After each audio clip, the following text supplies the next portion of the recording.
क्या आपको लगता है कि मिस्र के पिरामिड वास्तव में बड़ी मात्रा में श्रम पर निर्भर थे? क्या आप जानते हैं कि ये पत्थर ऊपर कैसे आए? दरअसल हम सभी ने प्राचीन मिस्र वासियों की बुद्धिमत्ता को कम आंका है। मिस्र के पिरामिड 2686 ईसा पूर्व में बनाए गए थे।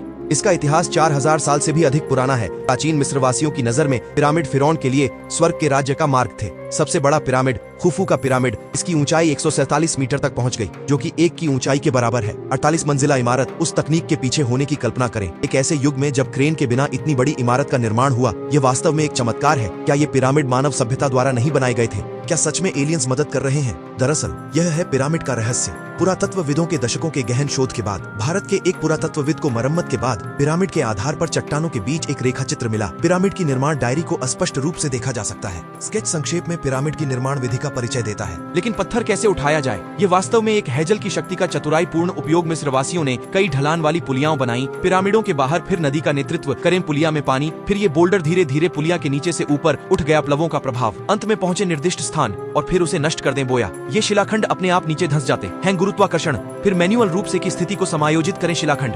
हालांकि यह अनुमान थोड़ा सा है ज्ञान का विध्वंसक, लेकिन यह अत्यंत भी है सामान्य ज्ञान, क्योंकि बिना चतुराई की शक्ति केवल शारीरिक श्रम पर भरोसा करें। भले ही दसियों में हजारों लोग कार्यरत हैं, एक ही समय में निर्माण, यह कठिन है क्या? सत्य के निकटतम उत्तर आखिरकार सामने आ गया है। ये विशाल चट्टानें हैं, संभवतः जल शक्ति द्वारा परिवहन किया जाता है। प्राचीन मिस्रवासी लंबे समय तक नील नदी के पास रहते थे। लंबे समय तक उनका परिवहन का तरीका लगभग नदी परिवहन पर निर्भर था। विशाल पत्थरों को उस स्थान पर ले जाने के लिए जहां पिरामिड बनाए गए थे, मिस्रियों ने एक बड़ी खुदाई की। मानव निर्मित नहरों की संख्या, ये नहरें सीधे गीजा खदानों तक जाती हैं। इन शिलाखंडों को तैराने के लिए मिस्रवासी जानवरों की खाल और पेट से हवा भरने योग्य बोया भी बनाते थे। फिर शिलाखंड को रस्सी से बोया से बांध देते थे। जब नील नदी ऊपर उठती है तो ये शिलाखंड स्वाभाविक रूप से नीचे तैरते हैं। परिवहन दक्षता में सुधार करने के लिए मिस्रवासियों ने बैलों की शक्ति का उपयोग घर्षण के लिए भी किया। इस तरह पिरामिडों के निर्माण के लिए पत्थरों को लगातार नदी से ले जाया जाता था।